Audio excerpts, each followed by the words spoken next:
IFM News.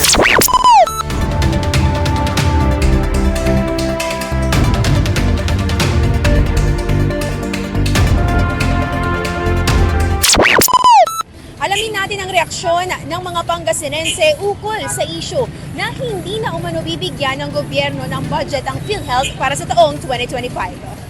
Oo, I think hindi siya gusto maniwala naman kasi may budget talaga sa kwan natin, sa country natin yan eh. How come na alisin yan? It's supposed to be tulong pa sa mga mamayan, ma'am.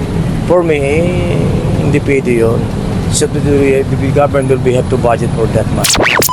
Yung PhilHealth na pagpatuloy, ma'am. Kasi lalo na sa kagaya namin mahihirap, talagang kinakailangan yung PhilHealth. Pag wala ng PhilHealth, wala na, mahirap ang mga tao. Ako dyan, ma'am, wala po kasi akong buwan sa mga ganyan, kaya no comment po ako. Naging wala. Napapanood ko sa kwan sa bagay, na ano ata yung PhilHealth, nalulugi na. Kaya ako, nakamember ako ng PhilHealth din. Hindi pa ako hospital. Dapat ganyan. Wala na, kawawa na yung kawawa. Oo, naka-membro rin ako dyan. Pero hindi na ako naghuhulog. Kasi mayroon namang libre eh. Kaya wala na, hindi na ako nagtuloy.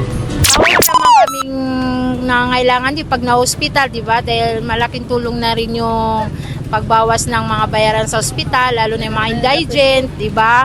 Kahit pa paano, kaming mga mahirap, nakakatulong yun yung sana mabigyan ng budget uli sa next year yung PhilHealth, di ba? Kasi ngayon sa panahon ngayon mahirap yung hanap buhay. Lalo na kaming mga nanganganak. Na-try na din namin yung PhilHealth na indigent na talagang zero balance siya. Maganda talaga yung may PhilHealth. Sana sana punduan nila next year yung PhilHealth. Yun lang ang masasabi ko. Mula rito sa IFM Dagupan, ito si Idol Joanna De Vera, Tatak IFM.